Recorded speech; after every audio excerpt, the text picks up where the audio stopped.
The Sports Desk at the Columbus Dispatch presents the BuckeyeXtra Basketball Podcast. With your host, Ohio State basketball beat writer Adam Jardy. Brandon Matisse says, "Give me the rock." Here it goes. Up and away. Slam jam bam. And now he does a little dance. Now, the BuckeyeXtra Basketball Podcast. Hello, everyone. This is Adam Jardy from the Columbus Dispatch. Today is Monday, January 26th, 2026. And it's my official duty to welcome you in episode 527 of the BuckeyeXtra Men's Basketball Podcast. Welcome to Jubilation City. Welcome back to the Star Room. I got to come up with something for this. I keep thinking like David Bowie's Starman, but Star Room. Like every time I say Star Room in my head, that's what it sounds like in my brain. But I'm not going to torture any of you by hearing me try to sing Star Room to the tune of Starman. And you can probably tell that it's a little bit of a light-hearted podcast coming because, Ohio State dealt with a fair amount of adversity before the game, during the game, potentially going forward. But Ohio State has hit the midpoint of Big Ten play with a 6-4 record in conference and a 14-6 overall record. Buckeyes took care of business against visiting Penn State a couple hours ago. The final from Jerome Schottenstein Center, Ohio State 84, Penn State 78. And yeah, it got dicey for a couple of minutes, and many of those minutes were in the first roughly 10 minutes of the second half, where Ohio State had built an 18-point lead by halftime, led 50-32, and then slowly but surely watched Penn State whittle away. And certainly I wasn't the only one thinking, have we ever seen Penn State overcome an 18-point Ohio State lead? Oh, yeah, just a couple years ago. And for a little while there, Eli Rice was doing his best to channel Leo O'Doyle. Dude finished with 20 points. He was 6 of 11 from three. At one point, I think he was 6 of 7 and missed his final 4, if memory serves. But the Nittany Lions came out with a charge in the second half and put some real pressure on the Buckeyes before John Mobley Jr. with a personal 5-0 run after Penn State had cut the 18-point deficit to 1 point.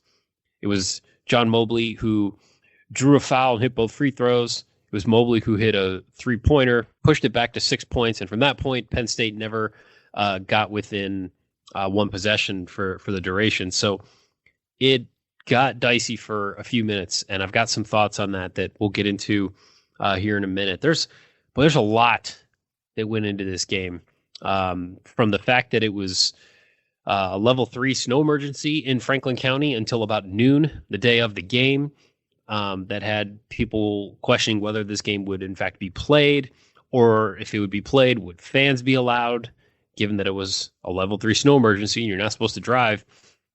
That was kind of hovering around all of this. 3 hours before the game, we come to find out that Ohio State was also going to be significantly shorthanded. Obviously, Brandon Knoll is already out and has been out for about 3 weeks now at this point. But Ohio State's availability report listed Christoph Tilley, Gabe Cupps, and Matthew Griachich, all unavailable for the Buckeyes. And those 3 were all new. Those were all surprises, to the point where I looked at that and I thought, I wonder if there's like a flu going around or something like that, because that seemed to be the most likely scenario to explain how all 3 guys were available Friday in Ann Arbor, although Griachich didn't play. And then you return home and you're playing Penn State, and suddenly you're all 3 of them are unavailable. But it was different things for all 3 of them. And this, I think, these absences should inform a little bit of whatever takeaways we have from this game. Certainly, so Tilley out with a lower body injury, Gabe Cupps with a foot injury, and Griachich with a hand injury. At this moment, we do not have a clear timeline or an idea of if this is, hey, if they were playing for national championship tonight, both could have, or all of them could have played, but we were playing winless Penn State, so they rested out of abundance of caution. I didn't get that vibe just from post-game interviews and just being around tonight. It didn't seem like this was just out of an abundance of caution, they rested. But we don't, when we talked to Jake Diebler after the game, he said this stuff came on kind of late, and that on top of having a game to prepare for, on top of all the off the court stuff, trying to get in practices and get people safely where they needed to be and ensure that a game was going to be played. I don't often buy it when coaches say, "Oh, I haven't talked to the trainer yet. I don't know that player's status." I don't believe that just as a baseline. But in this case, Christoph Tilley was not ruled out for the game until like the aftermath of shoot around this afternoon. And so I don't know that there was a clear cut, okay, it's X and he's out for this certain number of time or whatever. I think it was like, okay, he's not playing. How do we pivot in the immediate aftermath here and prepare to play a game in just a couple of hours while missing a critical part of our rotation? I think that is all consuming as probably anything leading into this game. And so it was a big loss. And the longer that Christoph Tilley is out, I think the more that Ohio State will feel it. But the Buckeyes were able to make up for it in this game, in part because, yes, they're playing Penn State. Penn State 9-11 overall, 0-9 in the Big Ten.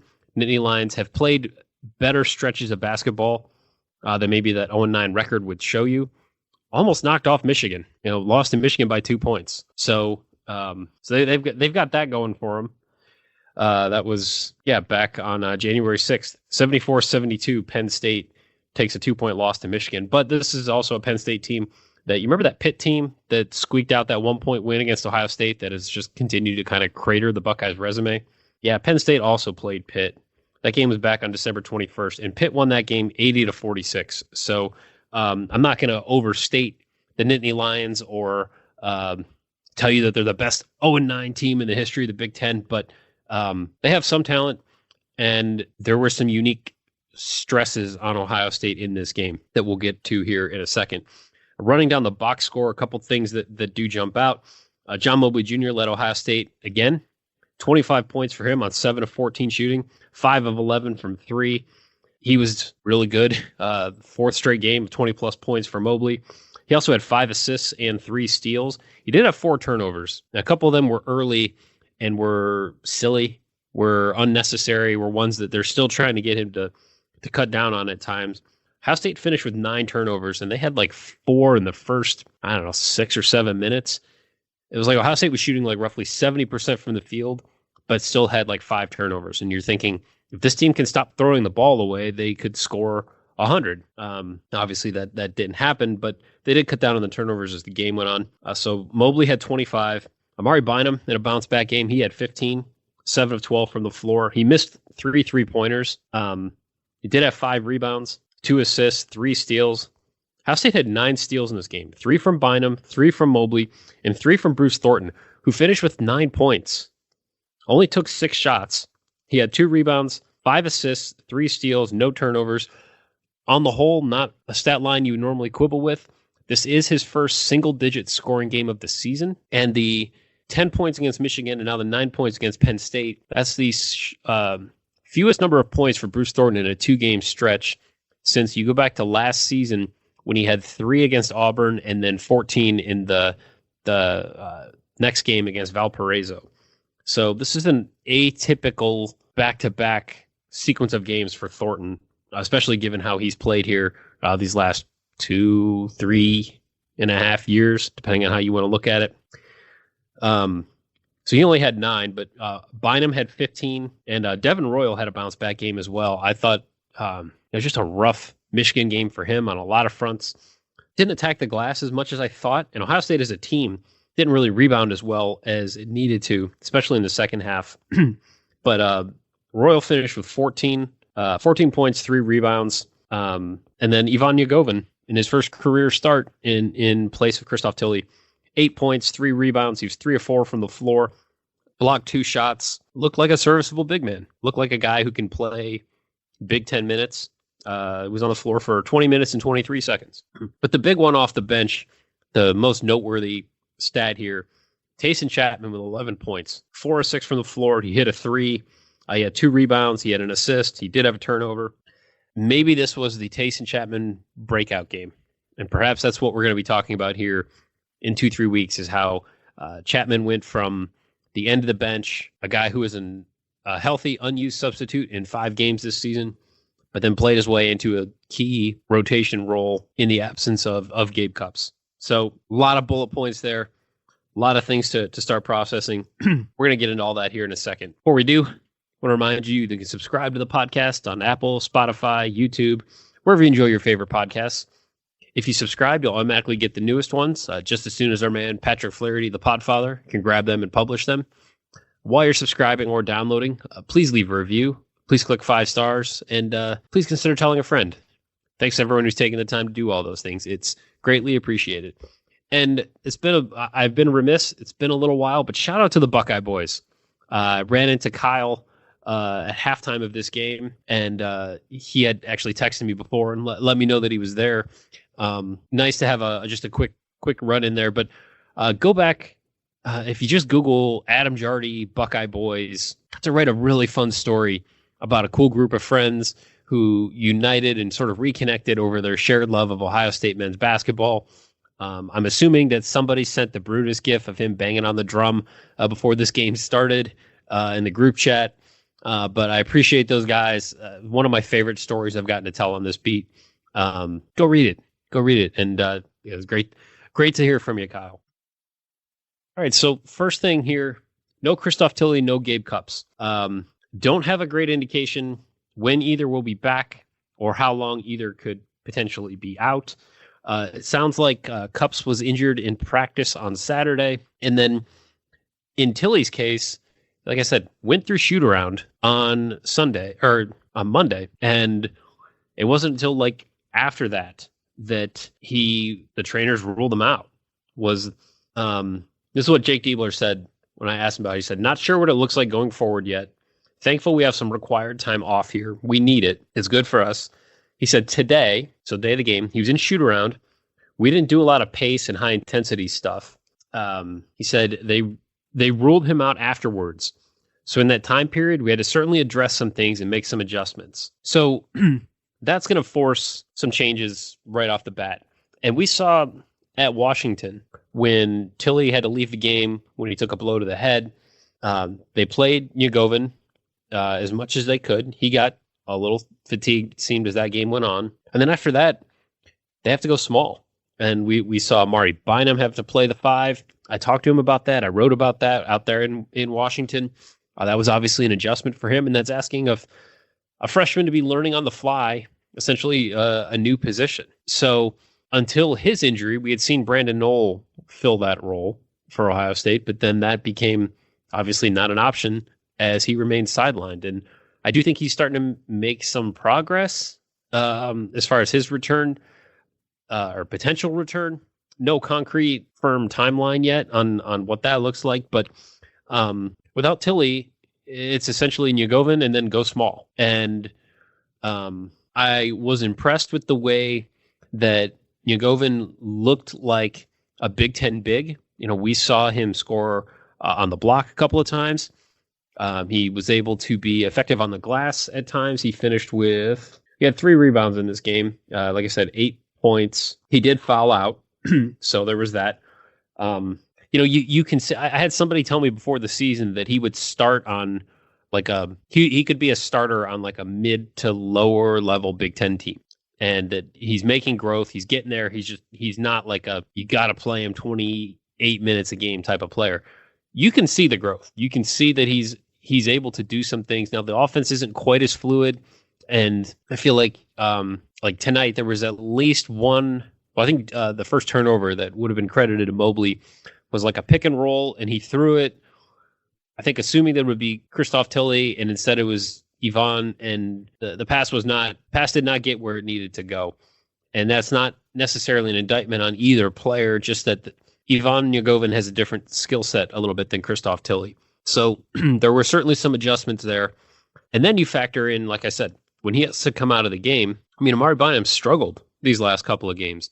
Not been the best stretch of his Ohio State career. And for him to respond and have 15 in this game, I thought was impressive. And they dialed up a couple of plays in this game where the Buckeyes were certainly being more deliberate with a few things and got some incredible looks. Like there were some moments offensively where you went like, whew. I was impressed with some of the offensive execution, but then things got more difficult in the opening 10 odd minutes of the second half. And let's get into that now. Because like I said, I don't quite know how much of this is, well, I guess I'm a little bit on the fence how much to make of some of this, where you're Ohio State, you're up 18 at halftime, and you're up 17 after Yvonne takes a nice, I wrote nice passing and cutting. Devin Royal feeds Yvonne for a slam. It's 52-35. Caden Mingo scores on a floater at the other end. And then Yvonne gets the ball in the left block and finishes a right-handed hook shot. So Ohio State's up 17. It's 54-37. But then, man, it just goes sideways here. Penn State scores on its next 3 possessions. That makes it a 10-point game. Yvonne gets fouled a couple possessions later, hits both free throws. It's a 12-point lead for Ohio State. And it's still 58-44 when Yvonne Yagovin scores on a floater. And then Penn State just keeps coming. And from 58-46, they cut it to 60-59. So that's a 13-1 run. That's part of a larger 22-8 run that turned an 18-point Ohio State lead into a 1-point lead. And boy, when they got to within a point, you had, I didn't know what else Colin White was supposed to do here, but Josh Reed for Penn State leaned into Colin, drew the contact, hit the ground. The ball hits the rim, bounces around, falls through. There's 10:46 to go. He gets up, and the free throw does the same thing. Hits the rim, bounces up, falls through. So now it's a 1-point game, 10:14 to go. And one of the things I thought was interesting was that Diebler said that when they've had stretches like this where they haven't played well, he said for them it's usually not just one thing, and it's usually not just on one side of the ball. And I'm gonna find this exact quote here. He said it's usually unforced turnovers, missed rebounds, defensive assignments that add up to a lengthy, difficult stretch. But he also said that in this case, they expected some of that, given that rotations were all over the place. I didn't even bring up Puff Johnson yet. You got a guy playing his second game for your program. He's been with you for barely a week at this point. 2 of your primary rotation players are out, and you can criticize what you want about Gabe Cupps and Christoph Tully and their seasons to this point. They entered this game as 2 of only 6 players who've played in all 19 games. So whether they're producing at the level that any of us think that they should or could, they have been lineup mainstays, and their absences have then forced Ohio State to adjust and change lineups and rotations. And that's not as easy as just flipping a switch. And so I do think when you're talking about having to blend all this together, make this all work on the fly, and in certainly the large case here with Tilly, such short notice, you can expect some clunkiness. And it's probably a credit to Ohio State that it was up 18 to begin with, given some of that. And then everything just got more difficult there to start that second half. When I asked Penn State coach Mike Rhodes, he basically just said they did everything better. They rebounded better, they shot better, they defended better, and all that was true. Diebler talked about just needing to have a better, quicker response to those moments when things were going the wrong way. And I'm looking for the right quote here. Okay, so he said, "We were a step slow defensively, gave us some catch and shoot threes, had some really high level segments in games." He said, "For us, we were a step slow in some of our closeouts, some of our rotations." He said, "That was frustrating because it felt like we weren't executing well enough. It took too long to respond. We didn't respond with our offense or defense. That's how you allow someone to come back." He said, "I'm proud we were able to flip it back. Often when teams go on a run like that, it's bad on both ends." But he said, today they responded. And then you consider everything we were dealing with from a lineup standpoint, it compounded, and we didn't have a quick enough response. I think that's fair. I think to point out that in this game, so there were multiple times that I looked out there and I thought whew, I never thought I'd see this lineup. I mean, for a minute 22, Ohio State played Mobley, Thornton, Johnson, Yagovin, and Colin White. I would say raise your hand if you saw that lineup coming, but Puff Johnson wasn't on the team until a week and a half ago, so none of us saw that lineup coming. Or the fact that the most used lineup for Ohio State in this game, Mobley, Bynum, Thornton, Chapman, and Royal, logged 8 minutes and 2 seconds together and scored 19 points, allowed 17 points. I mean, how about a lineup of Mobley, Chapman, Yagovin, White, and Royal? Or even Mobley, Thornton, Chapman, Johnson, Yagovin. it got weird at times. Here was the one that, this is only on the court for 30 seconds. But you had Bruce Thornton with Tayson Chapman, Puff Johnson, Colin White, and Ivan Yagovin. Like, kind of wild. And certainly I think that was a contributing factor to some of the clunkiness. Now, you would still expect some better shots at times. And I do think that was where it was impressive to me that the player who ended that stretch was John Mobley, because that has typically been, I feel like, Bruce Thornton's role. At times we've seen that be Devin Royal's role. Certainly, Ohio State's been able at times this year to get the ball to Christoph Tilley, and he leads the team in free throws attempted. He's taken 105. That was not an option in this game. So suddenly you're looking around and who's going to do what? And on this night, as we've seen here these last couple of games, it was Mobley. So this continues a really strong stretch for the sophomore, who, like, he's starting to have this like look when he shoots, and I think some of it right now is just like the form that he's putting together and just the streak that he is on. But like, it wasn't that long ago that we were wondering, like, why hasn't sophomore John Mobley taken off the way that maybe we thought he would? You know, as a freshman, he averaged 13 a game. And then, you know, certainly the injury at Pitt hurt. You know, only has 3 in that game. Then he had 8 in the Northwestern win, the Brandon Knoll game. But like, he has this stretch here where he 1 of 3 from 3 against Pitt, 1 of 5 against Northwestern, 1 of 6 in the loss to Illinois, 3 of 7 against West Virginia, 2 of 6 against North Carolina. And by that point, he's averaging 13.7 points a game. And you're kind of going, well, it's basically what he was shooting as a freshman. And I have to do the math, and I can't at this moment. But I mean, 3-point shooting percentage was on par with what he had been at as a freshman. He shot 38.5%. But he came into this game tonight shooting 41.6% from 3, and then goes 5 of 11 from 3. So on the season right now, John Mobley Jr. is up to 41.6% from 3. He's 62 for 149. That's 175th in the nation. He's passed Bruce Thornton's down to 40.4%, which I say down to, but I mean, that's still, Bruce is shooting 84.6% from the floor, or from the line, 64.5% from 2, 40.4% from 3. So certainly, obviously, still, 2 games where he hasn't particularly shot the ball well or lit up the stat sheet from a scoring standpoint. You know, there's not a whole. We're not gonna spend too much time criticizing that. But for Mobley, this is now since that Washington game, which I was critical of his performance in the immediate aftermath, and certainly they were as well. So he has 3 in that game. But since then, 28 against UCLA, 26 against Minnesota, 22 against Michigan, 25 now today. This is the most consistent high-level stretch of scoring we've seen. And he's just got a look about him. His shot has a feel about it right now. It's fun to watch, honestly. And he's in this like run right now where you just assume that it's all going in. And the longer he can keep that going for Ohio State, certainly the better things are going to be, because you're going to go play. This is an interesting game next in the schedule. Ohio State goes to Wisconsin on Saturday, projected to be a 3-point loss at Ken Pom. Ohio State's expected to go like trade win-loss for its next 6 games. They're projected to lose at Wisconsin, win at Maryland, lose to Michigan at home, beat USC at home, lose to Virginia on a neutral, beat Wisconsin at home, and then lose at Michigan State. So still right now projected to go 11-9 in the Big Ten. Buckeyes are projected to win at Maryland, at home against USC, at home against Wisconsin, at Penn State, and then at home against Indiana.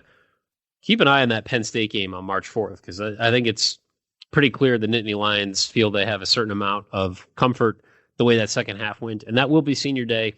Not that that matters a whole lot anymore, but that'll be the last home game of the season for the Nittany Lions. As an aside, I did see today someone had mocked up a Big Ten tournament bracket if the season ended right now. And Ohio State would have been the 8th seed, avoiding the first 2 days of the tournament. I thought that was interesting. At 6-4 in the Big Ten, Ohio State has its best start through 10 games in the Big Ten since it was 7-3 in 2021-22, for whatever that's worth. So the other aspect of this game is the breakout performance of Tayson Chapman. And this is someone that, I mean, I've heard every single one of you clamoring for him to play more minutes and take some of Gabe Kupp's minutes. And why isn't Tayson playing more? And it was clear that there were things he was not doing from a practice standpoint, because there's no coach that's not going to play the guys that he doesn't think give him the best chance to win. And I always remind myself that, like, certainly we can have informed opinions and we can question like decisions, and that is all fair game. But at the end of the day, we don't see practice every single day. So when we're sitting here saying, well, like, why isn't someone who's obviously clearly physically talented and was so highly rated out of high school, why isn't someone like that finding more consistent playing time when you're dying for your bench to give you something?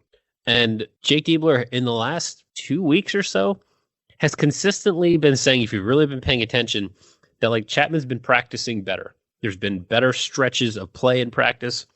Hadn't really led to anything from like a production standpoint. Tayson had not scored since he had 4 points against Grambling State back on December 23rd. He was scoreless in 3 minutes and 48 seconds at Rutgers. He missed 2 3-pointers at Washington. He did not take a shot in a minute 36 against UCLA. He was 0 of 2 at Michigan on Friday. So from just in the game standpoint, not a lot of indication that like a breakout was coming.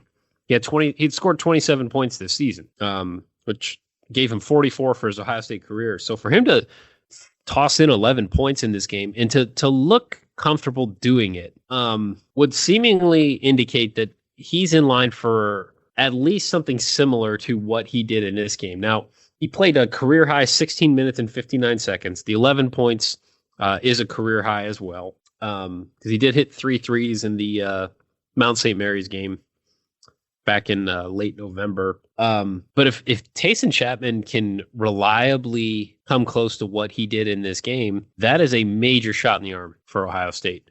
And I think this felt like a glimpse of something more, because it wasn't just like the Mount St. Mary's game was certainly impressive. He hit like 3 threes in the last 4 odd minutes of the game and, got in a flow. And that was, certainly impressive. It's more than I've ever done. But this game was impressive to me because, he made 4 shots and only one of them was a 3. He hit a floater. He got in the lane a little bit. Like, you just saw, he looked comfortable. Maybe that's the word I'm looking for here as I try to talk myself in circles about like everything that he was able to do. But I just thought he looked the part. This was the most steady, ready that he's looked. Diebler said, quote, "I thought this was a great indication, hopefully, of things to come. We've been searching for guys to step up. There's no denying he stepped up today. He deserves more opportunity today. Hopefully next game he can go out and play well."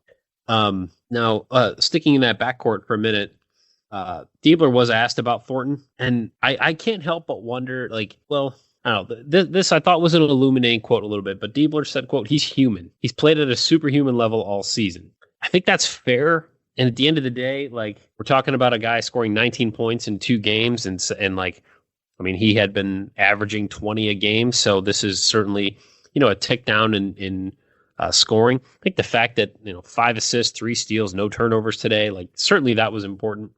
The numbers that are standing out to me right now. So Bruce was 3 of 7 from 3 at Washington. In the last 4 games now, he's 3 for 14. That's 21.4%. And he's also 7 for 11 from the free throw line. That's 63.6%. He was shooting 87.5% until that point. He was 70 for 80 until these last 3 games from the line. And when I look at a guy who is suddenly starting to miss free throws he wasn't missing, and his 3-point percentage is starting to dip, it makes me wonder, is there a fatigue factor that is ramping up here a little bit? Certainly teams are trying to take things away from him, and Mike Rhodes talked about, trying to, being happy with limiting him to only 6 shots. Sometimes this does fall into, like, Diebler's talked about, like, needing Bruce to be more aggressive maybe from the jump. And he said he challenged him in a couple points this game to be a little bit more assertive there offensively. Sometimes teams just take it away. And then sometimes you have a guy like John Mobley putting up 20 plus a night, and you just go with the hot hand. So curious to see how he comes out against Wisconsin and what kind of lineup this team can put out there. Certainly see what we learn about Tilly in cups going forward, and see how replicable some of these things that we saw tonight will ultimately be. We saw more from Puff Johnson in this game. He scored his first points for Ohio State. He was impactful a little bit early. He had 3 rebounds. He had 2 points. He scored while being fouled, but then he missed the free throw. You could see a little bit more comfort than certainly the Michigan game, which I think is fair and is reasonable. And those are synonyms, and I didn't need to do that. But you can also see that like there's still rust, and there's still like it's not. You can tell he has not been with the team the whole time, and that's created like a couple of moments where you're just like, man, like that didn't look fluid. That didn't look like within the flow of what Ohio State's trying to do. Diebler said that like he didn't really think it's fair to play him much like down the stretch because execution is so critical in the final moments of games where you're trying to close things out. He said, I don't know if it's necessarily fair to play him, especially when we've got unique lineups and positions going on. He said, what we're asking him to do is really hard. I've been impressed with how committed he's been to catching up as best as he can. I asked Mike Rhodes, I thought this was an interesting situation. So like as part of his waiver that he had submitted to the NCAA multiple times to try to gain a 6 year of eligibility, despite having played 17 games last year, was that he didn't feel that the Penn State medical staff had properly diagnosed his situation, and that if it had been properly diagnosed, he wouldn't have suffered a season-ending injury later and would have been eligible for the extra year. And Puff's brother, Cam Johnson, has a podcast, and like he was talking about everything that Puff had gone through, and how hard it had been on him, and that, you know, Penn State wasn't necessarily super eager to help him get a waiver to then go play, you know, somewhere else in the Big Ten. So there's kind of some interesting backdrop, I think, to this game, certainly. And, you know, I watched, like, Puff did go over and like hug Mike Rhodes before the game. Like Rhodes was out there watching some warm-ups, and Puff went over and talked to him and two of the assistants. And actually just like Taylor Battle came over and like hugged Bruce Thornton and John Mobley. And like I saw him hug Bruce Thornton's mom, and he was talking to staff members. Like there's some weird like crossed bloodlines in these Ohio State Penn State games right now. But I asked Mike Rhodes about Puff Johnson, and like I said, what was your reaction to him being eligible and then preparing to play against him?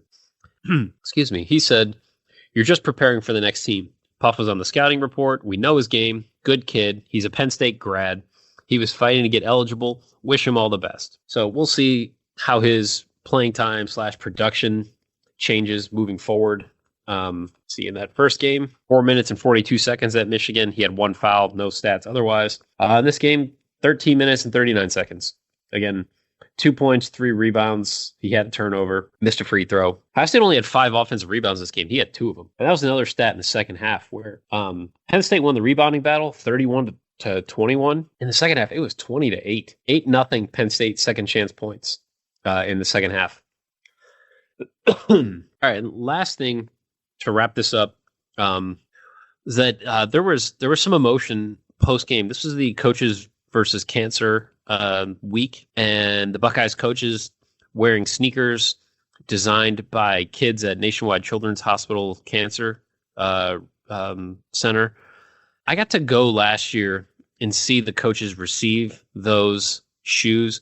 They weren't able to meet with the kids that had designed them last year because of it was really bad flu season, and you're talking about incredibly weakened immune systems to begin with. And so there's a lot of precautions and things there.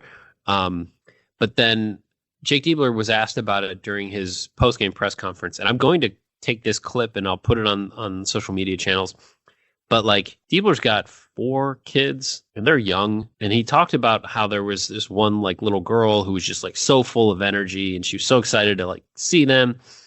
And he got really emotional talking about it. I mean, red-eyed, tears, like just appreciating that like nothing is promised to any of us from one day to the next, and that like you think you have problems or you think like things are hard, and then you meet these kids and you see what they're going through. And like, it was just some truly genuine, emotional, personal stuff that I thought was really, really moving. And as a dad myself, like, I mean, I have these same thoughts frequently about, you're lucky when your kids are healthy, and that every day that you don't deal with something like that is a blessing. It's so easy to forget that kind of stuff. And I just thought it was a really impactful moment in the middle of a press conference where we're talking about all these other things that are going on, and the weather and all the adversity that this team dealt with in the game and all these things. And it's like, there's some genuine humanity in that moment. And I'll have that clip on the whole video interview is on dispatch.com, so you can watch the whole interview. We talked with Yvonne, Tayson, and Diebler. A whole clip is like half an hour, but I will definitely cut out the clip just of Diebler talking about the kids at Nationwide, and that'll be on my social media channels. So look for that on my Instagram and my TikTok and all that stuff. So I'm going to wrap this one up now because I can't quite tell if you can. I'm not quite sure if you can tell listening to this that like my voice is kind of grabbing at me a little bit, and I'm excited to go out and brave the cold and see what I'm about to deal with driving home tonight. So be safe out there, everybody, and hopefully you enjoyed this episode. And I'm not sure if I'll be able to grab another one between now and the Wisconsin game on Saturday, but we'll see what we can do. But in the meantime, I did get new album from The Format. I love Nate Roos, loved Fun, loved his solo album. But man, I've been a fan of The Format for almost 20 years now, and they've been defunct for a long time, and getting them back together and getting a new album from them has been really enjoyable. So I've been digging that. I'll be listening to that probably on the drive home. So go check it out. They're awesome. As always, you can send along your questions, your comments, your love notes, your hate mail, and otherwise constructive criticism to me at Adam Jardy on Twitter or ajardy@dispatch.com. Thanks again for listening. Thanks, Patrick Flaherty, for getting this out to you. I'll be back with you soon. Until then, be kind, take care, and we'll talk soon. Be sure and subscribe to the Buckeye Extra podcast in the iTunes Store, the Google Play Store, or on Stitcher.